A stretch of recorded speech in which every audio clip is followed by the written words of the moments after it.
जी नमस्कार। आज हम आपसे बात करने के लिए उपस्थित हुए हैं उत्तर प्रदेश का जो भी राजनीतिक घटनाक्रम है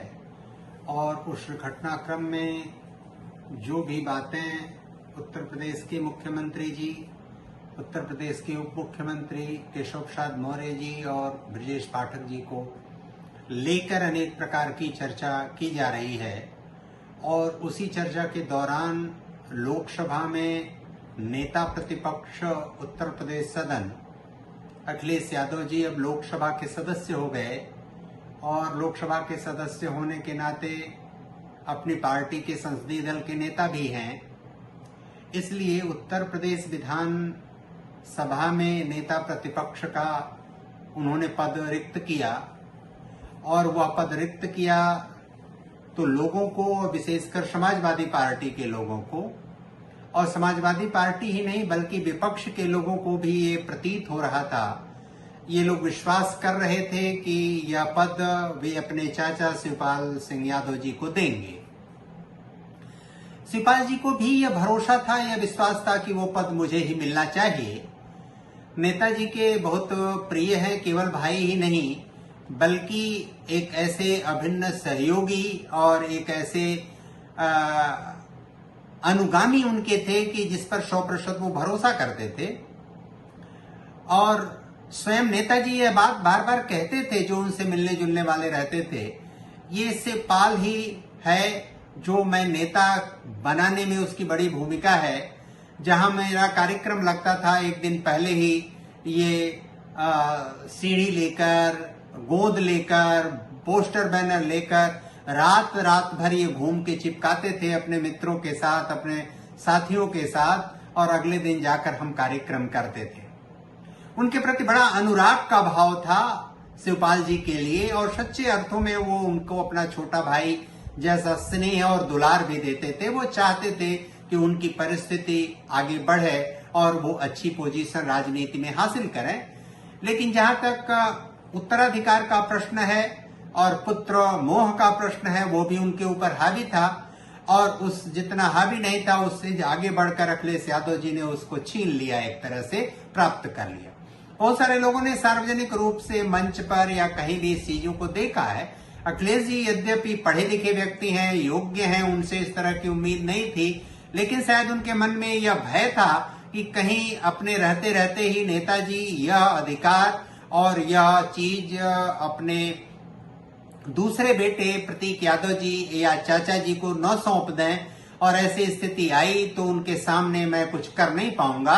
इसलिए समय से पूर्व ही, और उसमें रामगोपाल यादव जी ने बहुत महत्वपूर्ण भूमिका दी, शायद उनका परामर्श और उनके सुझाव के कारण ही वो ऐसा कर सके। अभी जब विधानमंडल दल के विपक्ष के नेता का पद रिक्त हुआ है तो वह दायित्व उन्होंने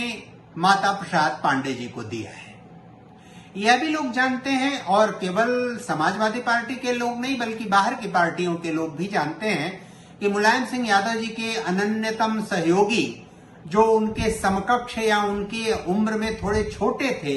ये उनके बराबर के कोटि में, जिनको अपना बहुत अभिन्न आत्मीय मित्रवत वो मानते थे, उस मित्रता की कोट में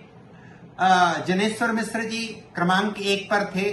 उनकी मित्रता की कोट में ब्रजभूषण त्रिपाठी जी क्रमांक 2 पर थे। उनकी मित्रता की कोट में बेनी प्रसाद वर्मा जी क्रमांक 3 पर थे। उनके बड़े निकटस्थ आत्मीय लोगों में थोड़े छोटे लेकिन उनके बड़े प्रिय मोहन सिंह जी थे। उनके बड़े प्रिय और एक तरह से प्रायोजित तरीके से प्रिय राजनीति में आए, योजनाबद्ध तरीके से प्लानिंग करके आए, बल्कि कहें नेताजी को राजनीतिक हैसियत में थोड़े दाग लगाने का जिन्होंने काम किया, ऐसे अमर सिंह जी का भी उनसे बहुत अनुराग और लगाव था। और इस श्रृंखला में जब आप आगे बढ़ेंगे तो माता प्रसाद पांडे जी का भी एक नाम आता है। शिवपाल यादव जी का भी भाई के नाते और एक सहयोगी के नाते, दोनों के नाते उनका नाम उनके निकटवर्ती और प्रिय लोगों में आता है। स्वाभाविक रूप से अखिलेश जी ने माता प्रसाद पांडे जी को यह दायित्व देकर पिताजी की मर्यादा की भी रक्षा की है एक तरह से, राजनीतिक विषाद में एक नया दांव खेलने का भी कार्य किया है, और एक तीसरा कार्य किया है कि शिवपाल यादव जी यानी अपने चाचा जी को भी एक तरह से एहसास कराया है कि आप ही सब कुछ नहीं है और आपके लिए जगह इतनी आसान नहीं है, उत्तराधिकार मेरे पास ही है और मैं ही जैसा चाहूंगा वैसे ही पार्टी चलने वाली है। ये जितने भी प्रकार के व्यूह रचना हैं समाजवादी पार्टी के, यह व्यूह रचना एक दूसरी तरफ भी इशारा करते हैं, और वो इशारा ये है कि अखिलेश यादव जी और रामगोपाल यादव जी और आजम खान जी जो अब बहुत सारे निर्णय करने की प्रक्रिया में नहीं है, इन लोगों के निकट साहचर्य में भी अब नहीं है, इन लोगों का ये भरोसा है कि कहीं न कहीं शिवपाल यादव जी उत्तर प्रदेश के माननीय मुख्यमंत्री योगी आदित्यनाथ जी महाराज के निकट साहचर्य और संपर्क में है, और वह संपर्क के कारण ही कुछ भी कभी भी कोई भी निर्णय ले सकते हैं, किसी भी हद तक राजनीतिक विषाद जा सकती है, वो दांव खेला जा सकता है, ऊंट किसी करवट कब बैठे, 2027 के चुनाव या उसके पहले, ये सारा गुणा गणित कहीं ना कहीं जो भी राजनीति में होता है वो गुणा गणित करता है। अर्थात माता प्रसाद पांडेय जी को विधानमंडल दल का विपक्ष का नेता बनाने के पीछे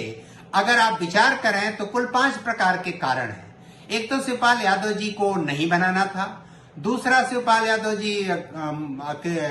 उत्तर प्रदेश के मुख्यमंत्री जी के साहचर्य में है, ये प्रचार है, ये हो सकता है सही, कितना है कितना नहीं मैं नहीं इसके ऑथेंटिसिटी में जाता, लेकिन इसका मीडिया में, सामान्य जनमानस में, राजनीतिक हलकों में बहुत व्यापक चर्चा है कि वो उनके निकट संपर्क और साहचर्य में हैं।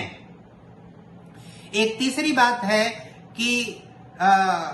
मुलायम सिंह यादव जी का उत्तराधिकार मेरे पास ही है और मैं ही सब कुछ निर्णय करने वाला हूं, यह भी एक दृष्टिकोण है। ये समाजवादी पार्टी के अध्यक्ष जी का, अखिलेश यादव जी का, वो पढ़े लिखे योग्य व्यक्ति हैं, राजनीति में उनकी अपने समाजवादी राजनीति को किस दिशा में ले जाना है वो अपना सोच रहे होंगे, अपना भविष्य भी तलाश कर रहे होंगे कि आने वाले समय में उनका भविष्य राजनीतिक क्या होगा। और एक बहुत महत्वपूर्ण बात यह है कि माता प्रसाद पांडेय जी को बनाने के पीछे जो फार्मूला है उनका कि एक ऐसे वर्ग को, क्योंकि मुलायम सिंह यादव जी बहुत सारे ऐसे लोगों को साथ लेकर चलते थे, उनके अंदर अच्छाई बुराई का मैं मूल्यांकन नहीं कर रहा हूं, उनको अच्छा या बुरा सिद्ध करने की मैं कोशिश नहीं कर रहा हूं, लेकिन उसकी तर्ज पर यह दिखाने का भी प्रयास है कि हम एक ब्राह्मण चेहरे, पुराने चेहरे और नेताजी के समकालीन काम करने वाले व्यक्ति को आगे लाकर मैंने खड़ा किया है, उनको अवसर दिया है और विधानसभा में उनको नेता प्रतिपक्ष के नाते स्थापित किया है, उनको जगह दिया है। उनकी आयु भी मुझे लगता है कि माता प्रसाद जी की आयु 75 वर्ष से अधिक होगी। यह जो समीकरण, यह जो परिस्थिति बनी है, इस परिस्थिति में कहीं ना कहीं अखिलेश यादव जी को यह लगता है कि 2027 का विधानसभा का चुनाव वे जीत जाएंगे और उत्तर प्रदेश के मुख्यमंत्री होंगे। इधर उत्तर प्रदेश के मुख्यमंत्री जी पूरी तरह आश्वस्त हैं कि 2027 का हम विधानसभा चुनाव जिस बहुमत से अभी जीते हैं 22 में, उस बहुमत से ही जीतेंगे, बल्कि उससे बेहतर परिणाम निकाल के लाएंगे और हम अच्छी सरकार जैसा चला रहे हैं वैसे आगे चलाते भी रहेंगे।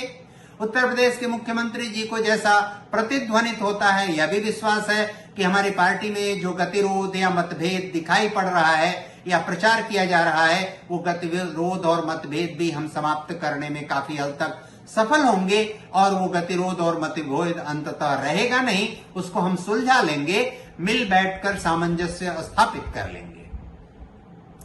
इसमें अखिलेश यादव जी अति उत्साह में आकर जो बार बार केशव मौर्य जी को टारगेट करके, लक्ष्य करके जो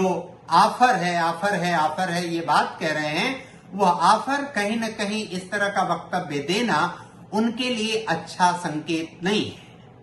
और उसमें यह भी कह रहे हैं कि बार बार अखिलेश यादव जी की हैसियत और औकात भी केशव प्रसाद यादव जी की हैसियत और औकात भी अखिलेश जी बता रहे हैं। यह भी उनकी राजनीतिक दृष्टि से जो अभी उनको सफलता मिली है, उस सफलता के मार्ग को और विस्तार देने की दिशा में शुभ संकेत नहीं है। लेकिन आने वाले समय में राजनीति की दिशा कैसी होगी, परिणाम क्या आएगा, रिजल्ट क्या आएगा, और वास्तविक रिजल्ट का अनुमान या अंदाजा तो 2027 में ही पता चलेगा, क्योंकि केंद्र की सरकार तो बन चुकी है, ये 5 वर्ष चलेगी, इसमें कहीं कोई दुविधा, कहीं संदेह, किसी प्रकार का कोई भ्रम नहीं है, ये सब कुछ समझ और जान लेना चाहिए। लेकिन 27 में ऊंट किस करवट बैठेगा, यह अभी थोड़ा असमंजस जरूर है। लेकिन इस असमंजस में को यह समाजवादी पार्टी के विरुद्ध जाएगा, इसमें शायद अखिलेश यादव जी या उनके गठबंधन के सहयोगी लोगों का अति उत्साह उन्हीं के लिए पैर में कुल्हाड़ी मारने जैसा न हो जाए, क्योंकि जो योगी जी या उनके पार्टी के लोग, जो परिणाम आया है उस परिणाम से सतर्क और सावधान होने का उनके पास पर्याप्त अवसर है और वह समय से सचेत होंगे, ऐसा सबको अनुमान और विश्वास भी है। इस नाते इस आलोक में जो अभी माता प्रसाद पांडे जी की ताजपोशी नेता, विधानमंडल दल प्रतिपक्ष नेता के रूप में हुई है, उसका जो पूरा समीकरण है, जो उसकी परिधि पर विद्यमान विभिन्न प्रकार के संकेत, जो केंद्र प्रसारित और केंद्र विसारित बल का जो प्रयोग दिखाई पड़ रहा है, वह कहीं न कहीं परिणाम किस दिशा में ले जाएगा, यह मूल्यांकन आने वाले समय में ही हो पाएगा। अभी केवल इस विषय पर इतनी ही बात मैं कहूंगा। आने वाले समय में फिर इस विषय की हम लोग विस्तार से चर्चा करेंगे। धन्यवाद, नमस्कार।